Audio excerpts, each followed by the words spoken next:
Huh?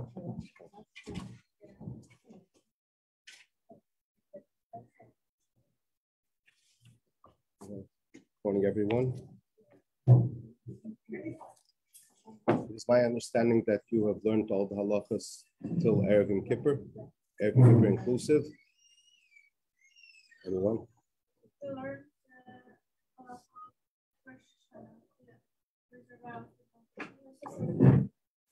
Oh, so you did learn Erev Yom Kippur. Okay.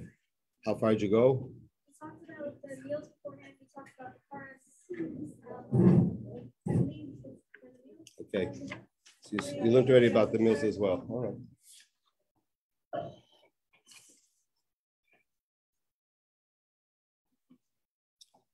All right. All right. So if you learned also the halachas which pertain to Erev Yom Kippur, as far as kafaras are concerned, you take the chicken, you don't take a chicken, you'll take the money instead. And the idea is that this is as an atonement instead of. You also learned about eating the meal before Yom Kippur. It's called the Surah Mafsekes. Okay? What you should eat and what you shouldn't eat. Not going into the fact if you're vegan or not vegan. The idea is that you're supposed to eat, and you don't eat foods that will make you thirsty or anything that will cause any indigestion. You try to stay away from those things, but you're supposed to eat, and you stop eating before sunset, before you light candles. And then you light candles, and the bracha you make, which you're going to hear it over again, that the bracha that you make for Yom Kippur, and you also make a shechiyanu. It's interesting that you should also be aware of that at night when you come to shul and they do kol nidre. Everyone's familiar with kol nidre. And you also make a shechiyanu by kol nidre. But all of you who have made already shechiyanu when you lit the candles for Yom Kippur, do not make a shechiyanu when the chazan makes a shechiyanu. That is not to be done. That is something to remember, because many times people forget that even though they made a shechiyanu when they lit the candles, but when they come to shul and the chazan says kol nidre, and then there's a shechiyanu and everybody says shechiyanu, women do not make a shechiyanu because they already have made the shechiyanu on the Yom Tiv when they lit the candles. No, you can answer amen, you answer, yeah. You do answer amen, very good. You do answer amen, but you don't make the bracha, because the way it's done downstairs by the men is when the chazan makes the shechiyanu, everybody starts with him, but they finish before him in order to be able to answer amen on his shechiyanu. Okay? So anytime when you hear a bracha that someone makes, you always answer amen on a bracha. Even if you're not being yaitz, in other words, even if you're not being considered in part of inclusion of the bracha, but you always answer amen. The custom is also, before Yom Kippur, even after you finish eating, you set the table, I don't mean with dishes or anything like that, but you make sure the table should be cleared, and the room should look like it's actually for Yom Tiv. So what you do is, you make sure everything's cleared off, you have a clear tablecloth, so on and so forth. But the dishes are definitely to be taken off. The only thing, if you want to keep some silverware on the table, you can keep some silverware, which means to say is the honey dish. But basically, there's no food on the table. The custom is also that before Yom Kippur, the father benches his children. He blesses his children, which has become a custom. It's brought down that one should do that to bless their children. And you bless them like with the priestly bracha of Yevarachach Hashem Yishmerecha, and then you wish them that they should have a good year, and everything else that you want to wish them. That's what you do right before Yom Kippur. The Rebbe used to do the same thing with the Bachrim of the yeshiva. The Rebbe used to come in before Kol Nidre. The Rebbe used to come in upstairs. The Rebbe used to come in upstairs in the small shul. If if you're familiar somewhat, if you've seen, it's on the side of 770. It's actually very small. And they used to empty everything out. They used to take out all the benches and all the tables and the bima. And right on, I don't forget which one it was, not on the Mizrach, on the southern wall, the Rebbe used to put up like a stage, and over there he used to have also the stender, the Rebbe's stender.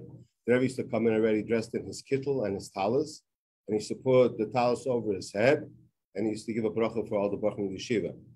Yes. 770, if you're familiar somewhat with 770, there's the women's side. Yeah. Then there's where you go in the main entrance. Okay? On the right side of the main entrance is a small little shul. In the women's section? No, in the men's section. In the men's section. Okay, I'm sorry. I'm less familiar with that. Okay, okay. You're not the only one, okay? Tomorrow you're going? Tomorrow. Okay. I'll keep an eye out. Okay. You'll see that the guys are sitting and learning over there, but that was the original shul, if you would say, in the early 50s. When the Rebbe became Rebbe, Fabrengens used to be in that room. It's a shul. It's called the shul upstairs. Okay, it's upstairs shul. Comparatively speaking, today it's very, very small. Back then, the whole community, that was the whole community, was right over there. There was no one really there. Well, I shouldn't say no one, but very few people. In fact, people did not live in Crown Heights then. The Chabad people lived in a place called Brownsville, which is further up, which is a neighborhood today you wouldn't walk in during the day. But that's where the Chabad people lived. In fact, Brownsville was full of Yidden back then. There must have been approximately, between shuls and schools, about 300 shuls and Bate Midrashim, where people learned in schools. That was down there. But eventually, people moved out of there and moved into over here. Crown Heights back then, if you ever heard, was a very, like, the building that you dorm in was a fancy building. Today it's even fancier because you people are there. But once upon a time, that was the most aristocratic neighborhood, and approximately was Crown Heights, was most aristocratic neighborhood. People could not afford living here, okay? The place was full of Jews, not necessarily religious yet, okay, but it was full of, not only that, in fact, a lot of these big buildings that you have over here on Eastern Parkway, they all had a doorman that used to open up the door for the people. It was, anyway, that was what the neighborhood was like back then. In fact, when the Frierdiker Rebbe, just as a side note, when the Frierdiker Rebbe, when he moved in to Crown Heights, there was a petition that was sent out not to let him live here. The petition went around all of Crown Heights, and some people signed it, not to let the Frierdiker Rebbe live here. And next door to 770, which is the library, the Rebbe's library, over there was a dentist that lived over there, who was not from at that time. I don't know where he is today. Actually met one of his relatives a couple of years ago, came around to check out the place. And when the petition was brought in front of him, and he reads the petition, it says, for a person who sacrificed his life for Judaism, how could I have a person like that not to live here? And he took the petition and ripped it up, and that was the end of that. Then Frierdiker Rebbe did move in here. Anyway, so that's upstairs. Like this, someone said that you mentioned that you're going to see it sometime tomorrow. Anyway, when you walk in, it's basically on the right side. So over there, the Rebbe used to bench the children. It's also customary to not only the sons, but also the daughters. They give brachas. The Rebbe first of all, the Rebbe used to give a bracha after mincha. After mincha, Erev Yom Kippur, after mincha. When you say vidoy, by mincha, you're supposed to say vidoy. I'm sure you learned that, right? If I say something that doesn't make any sense, or you have a question, don't hesitate to question, okay? By mincha of Erev Yom Kippur, you say the vidoy. After mincha, the Rebbe used to give a bracha to everybody in 770. Everybody was there, everybody got a bracha. And there was also the Rebbe used to give out lekach, which I'm sure you heard of that. Lekach the Rebbe used to give out. And many people got brachas with the lekach that they received. In fact, it's very interesting, just as a side note, a very interesting story that just occurred recently. There's someone who lives here in the neighborhood. In his earlier years, maybe you've read the story, who used to do mitzvahim in Queens. He once walked into a person's store and he asked him to put on tefillin. He asked him if he's Jewish. He said he's Jewish. He says, "Do you put on tefillin?" He says, doesn't know what tefillin is, has no idea what tefillin is. So he put him on tefillin, and slowly but surely, every week he used to come and talk to him. And he taught him quite a few things about Yiddishkeit. He wanted to know things about Yiddishkeit. He taught him different things about Yiddishkeit. And slowly but surely, he started becoming closer to Yiddishkeit. Over the months, he tells him that he's been married quite a few years and has no children. So he suggested, why don't you go to the Rebbe? It's going to be Shana Rabbah. Shana Rabbah is after Yom Kippur. The Rebbe gives out lekach. Why don't you go by, you and your wife, separately, but you'll go by and ask the Rebbe for bracha for children. So his wife went first in that line, and she asked the Rebbe for bracha for children, and the Rebbe gave her a piece of lekach, a piece of cake, and he gave her a bracha that she should have children. When her husband went by, he also asked for bracha for children, and the Rebbe told him, I already gave your wife a bracha. The Rebbe had never seen him or her. And the Rebbe told him, I already gave your wife a bracha for children. And that year, following year, they had a son. That's why, but surely the guy became from so on and so forth. Recently, this fellow who started to meet with this guy, he became ill. He was sent to the hospital. And when he came out of the hospital, a little bit better, he met up with this person who he brought closer to Yiddishkeit, and he met his son. It was by some type of a simcha. His son, who was a doctor, the son of the person that he had met, looked at him and he said, you don't look well. Why don't you come into my clinic? He came into his clinic and he told him, after checking him out, after a half hour, he says, when you were taken into the hospital, they misdiagnosed you. So he says, it's interesting that when a person goes out on mitzvahim, you think you're doing that person a favor, but many times you're not doing that person a favor, but the person is doing a favor to you, which you don't even realize at the time. Sometimes it takes years until you realize that you think you did something to that person, but that person did something to you. All right, so let's get back. So we finished with this with the fact that with you also how you're supposed to get dressed. You get dressed like you would for Shabbos and Yom Tif. You would get dressed also for Yom Kippur, except for shoes. You don't wear leather shoes. You would wear something which is not as comfortable, something out of rubber or something out of material. Now, when you come at night and you're going to hear, I'm sure you've learned about the Kol Nidre to some extent. I don't know to what extent, but let me just tell you. The Kol Nidre happens to be one of the most important tefillas, one of the most important prayers in the whole, the whole Yiddishkeit, but a very important prayer. When you take a look in the Kol Nidre, what is it talking about? What is Kol Nidre talking about? Vows. I'm sorry? Right. Which is vows. A person makes a vow with someone. And you think, basically what is it? It's a contract, right? You made a contract with somebody, you didn't keep the contract, right? And here you're coming from the Eibishter on Yom Kippur, and you say Kol Nidre, and you see as the singing goes along, it's like very somber. And it really causes an awakening in a person. And you think into it, what is the Kol Nidre all about? Why am I getting so touched by something? I made a vow.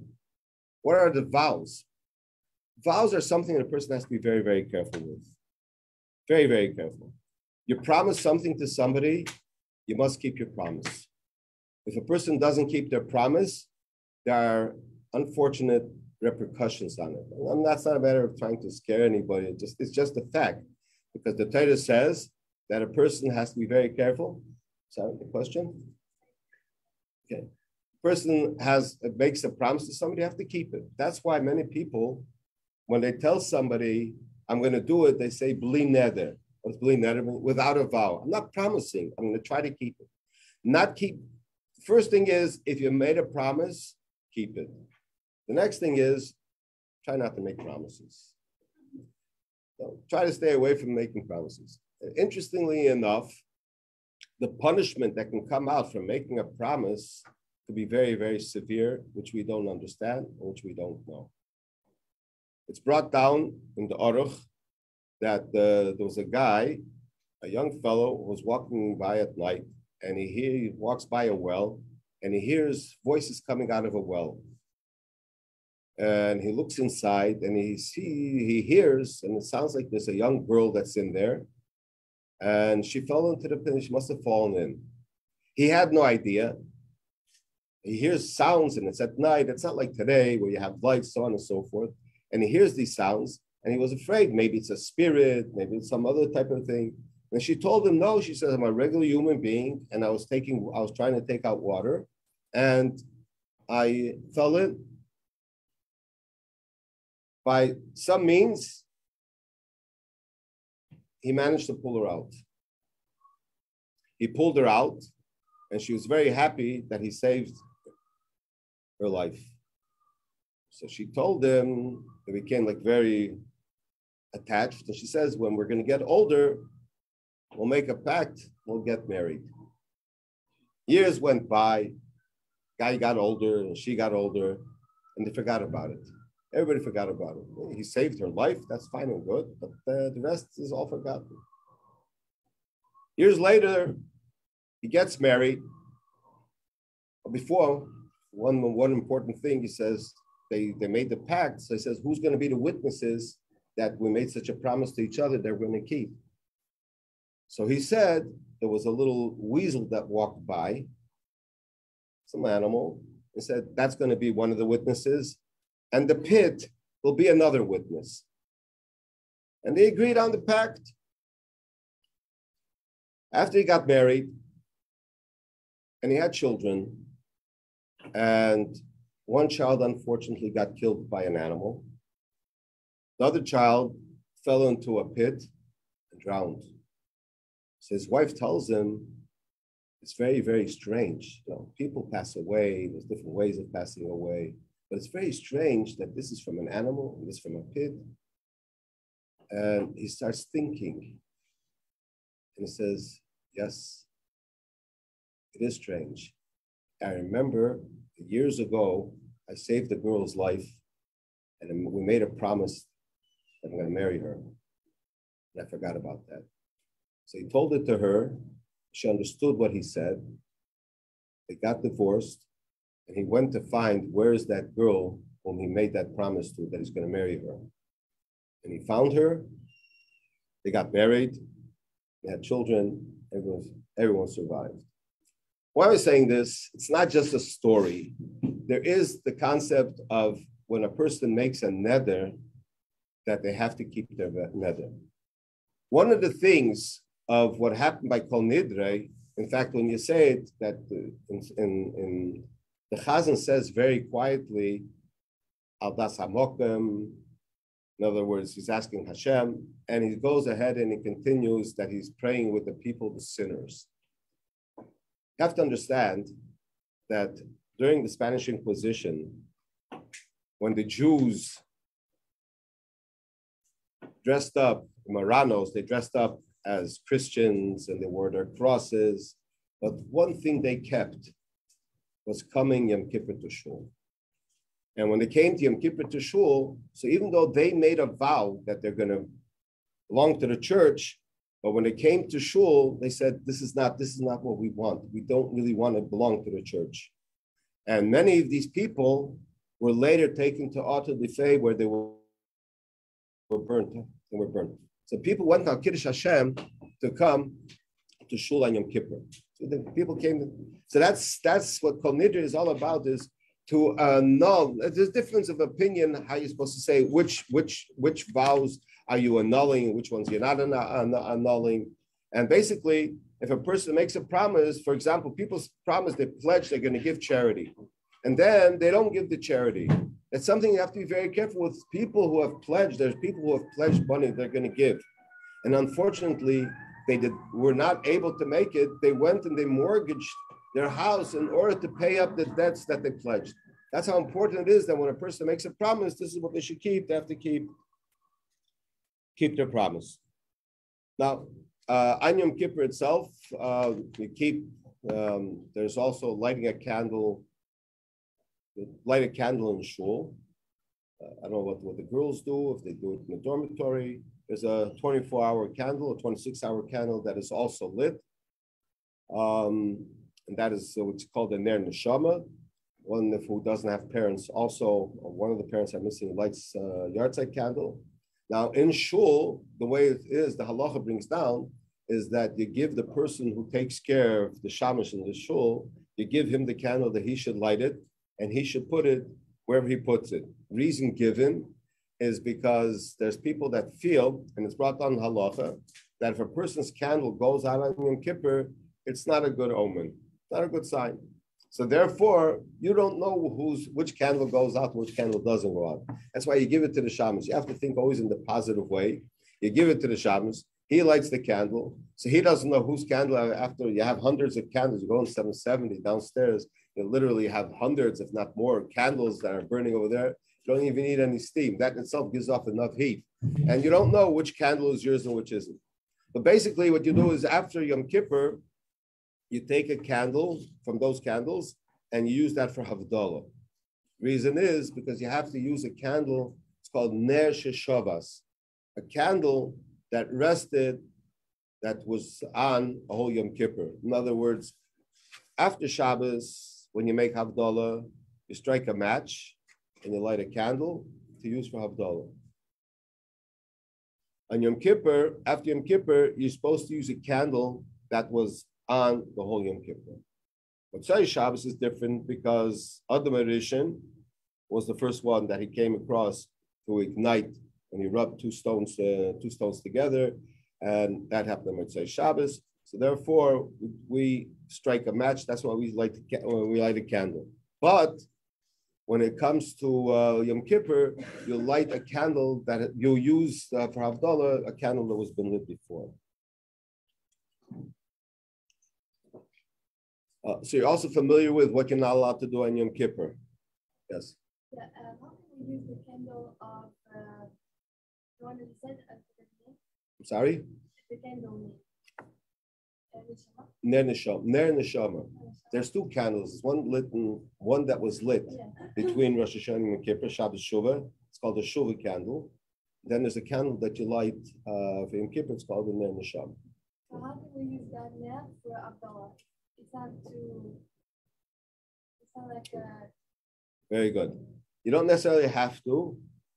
You can't. Some people do use that for Havdalah. Okay, it's not like Motzei Shabbos where you have to have a flame. Or what some people do is they take the candle and they light it from there. In other words, you are not making a new fire. The idea is you're not allowed to make a new fire.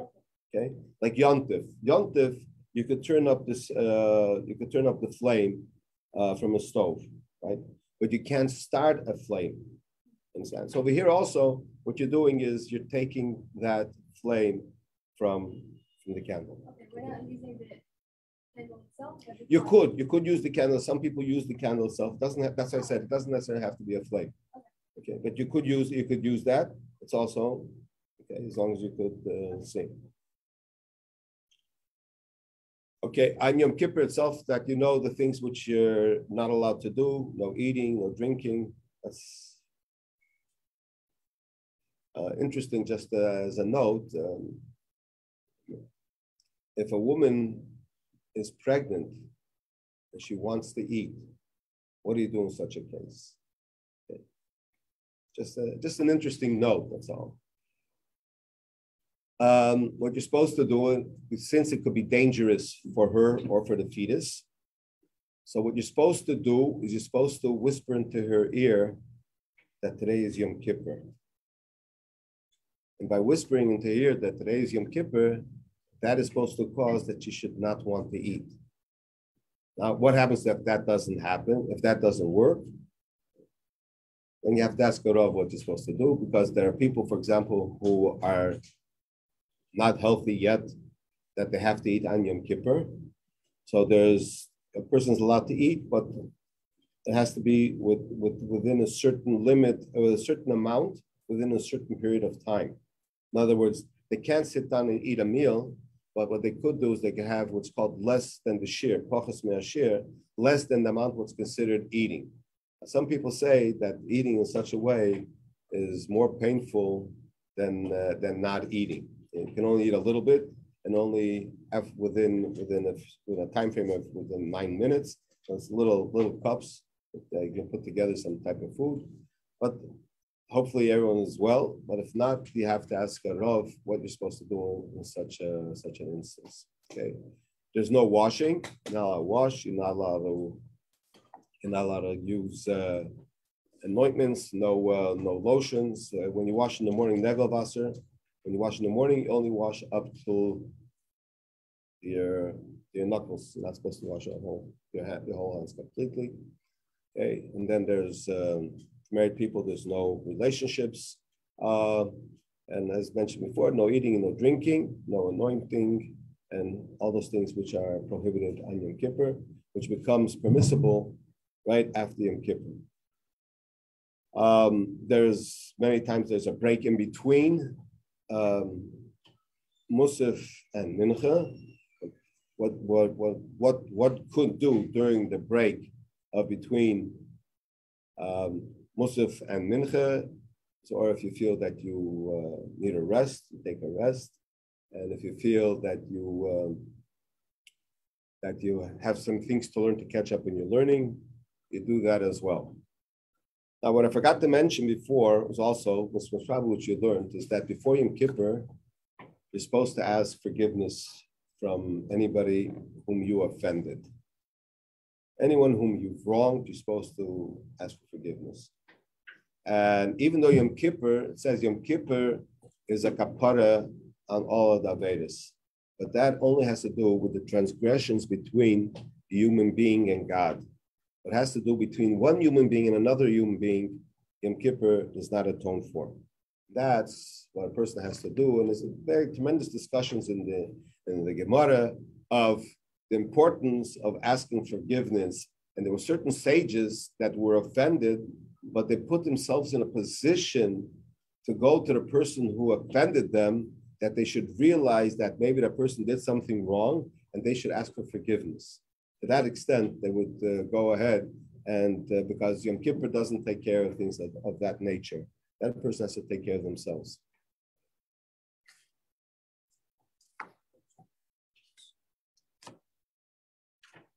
Now, once Yom Kippur is over,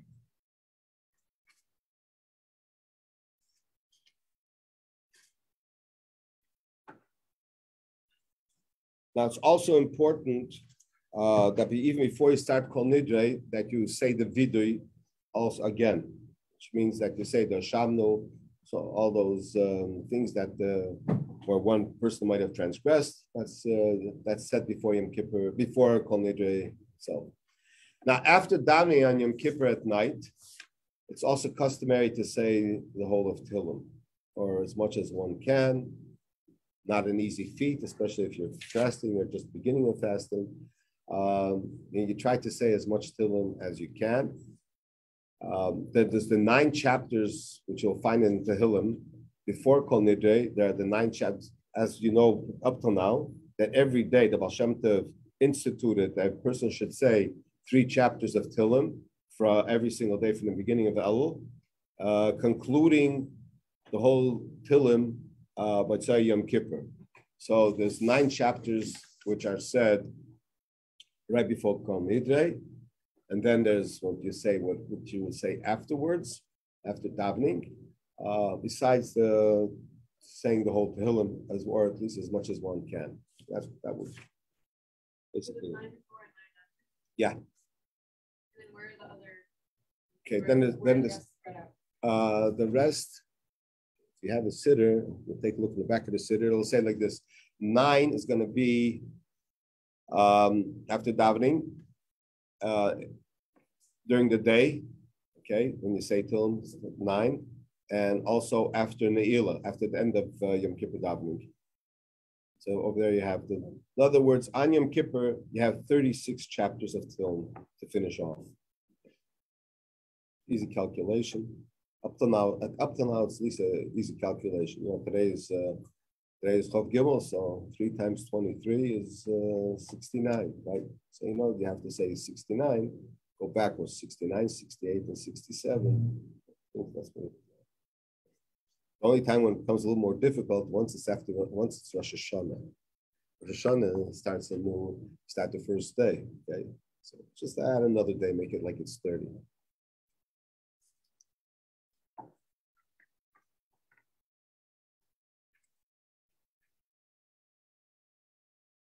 Yom Kippur morning, after you wash Negavas and say brachas, there's one bracha which you don't make, and that is Shasali Kotsarki.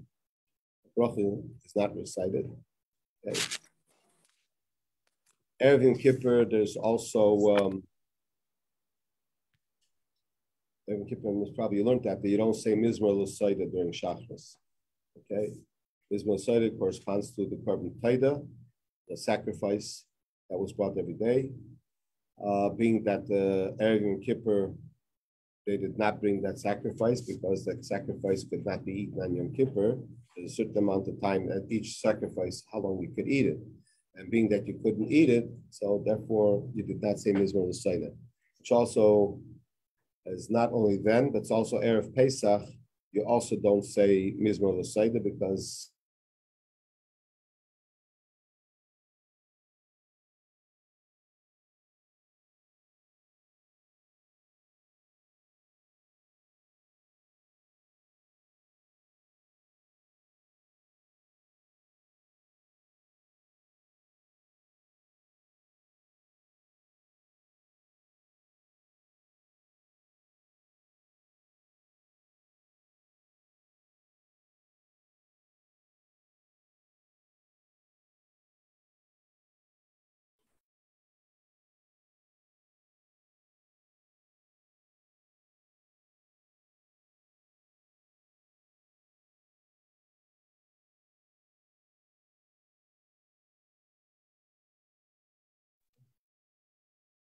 the girls that they came from out of town, they used to grab a place. The only place you were able to have was like in between, I think in between the benches, there's like an aisle over there that they were able to stand.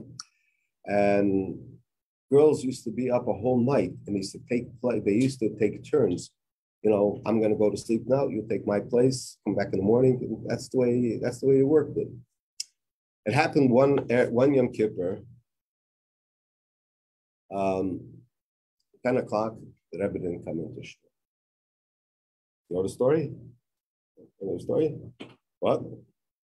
10 o'clock, the Rebbe didn't come into shul. He's waiting, the Rebbe didn't come. 10:15, the Rebbe still didn't come in. Everyone's wondering, why the Rebbe not coming in? 10:30, the Rebbe didn't come in. 10:45, the Rebbe walked into shul. Everyone was wondering, what happened? How did the Rebbe come in so late? Basically, what happened was the girls were having their place and a fight broke out. It's my place. No, it's my place. And one girl pushed the other girl. She fell down and she was knocked unconscious. And they had to take her to the hospital. And they went right away to the Rebbe to ask for a bracha for the girl. The Rebbe said he's not going to go into the shul until the girl that pushed her should go to the hospital and ask her for mechila. She asked for forgiveness. So they told this girl that the Rebbe is not coming into the shul. So she thought it was a joke, you're going to tell me what to do. And this went on 10:15, 10:30, and then they came back again. The Rebbe is not coming into the shul until you're going to leave and go to the hospital and ask for forgiveness. She realized it's 10:30, 10:40, and the Rebbe didn't come into shul. It's for real. She picked herself up and she left. As soon as she left, the Rebbe came into shul. It's one thing that the Rebbe can't stand for, this idea of fighting, using hands. It wasn't on purpose. It was just that she was standing on the bench and she pushed her and she fell down and she fell unconscious. So you see the importance of what it means to ask forgiveness. Sometimes you do something to somebody, you think it's not that important. The person has to be very careful. It's very easy, like we mentioned before, you promise, but you have to keep your promise also. It's very easy. That's why I said before, best thing is don't promise, but if you do, make sure you keep your promise. So we're up to, there's Yizkor, and after Yizkor you have Musaf.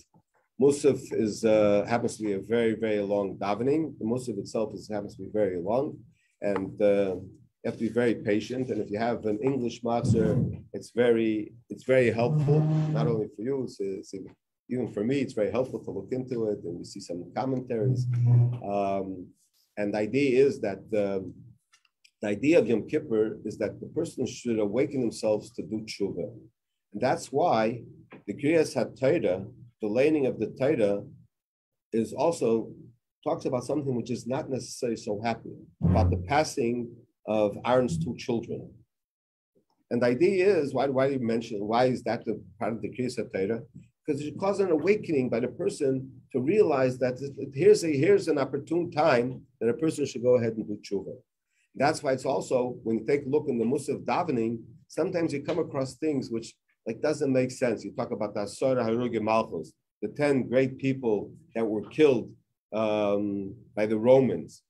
Well, how does that come into the Musaf? The idea is, the reason why it's brought in there is in order to cause a person an awakening that they should do tshuva.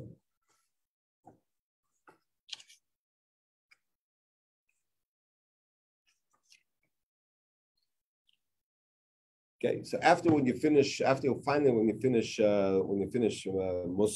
as I mentioned before, there's a break, usually between Musaf and Mincha, and then you have Ne'ilah. Ne'ilah is the culmination of the whole Yom Kippur davening, which is also one of the most important phyllis. The Aron Kodesh, the Ark, is open from the beginning of Ne'ilah until the end of Ne'ilah. It's open the whole time, which is an opportune time to ask for Hashem for everything, which is besides the fact that now you have a clean slate, you're atoned for all the Avedas, for all the sins, things which you knew you did, things which you didn't know you did. But the bottom line is, this is the end. And at the end of davening is usually, if you've been here in the past, or if you haven't, or if you heard, is Napoleon's March. Napoleon's March, like in 770, was, let's say, the end of the days of awe and the beginning of rejoicing.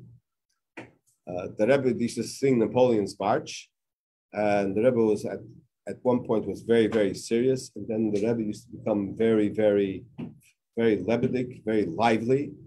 In the earlier years, which I remember, was the Rebbe used to stand on his chair, to get up on his chair, and he used to go with his hand, and the talis was over his head, and he used to become very, very freilich. Over the years, the chair the Rebbe did not stand on the chair anymore. The Rebbe had the steps, the Rebbe would go up on the steps, and that was it. And after Ne'ilah, after singing Napoleon's March, that's when you daven Ma'ariv.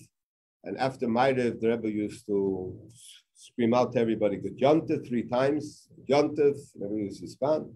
And that's when it starts the rejoicing of the days between Yom Kippur and Sukkot, and that's when Sukkot starts, and that's the beginning of, or I should say, the end of the days of awe, but it's also the 4 days between Yom Kippur and Sukkot is a time when a person is busy with taking care of the things for Sukkot, whether it's building the Sukkah or getting the four species, which is used for Sukkot, and that's basically it. If you have any questions, everything's clear. If I missed something, you'll let me know next time, unless someone else will be here. Have a good day, everybody.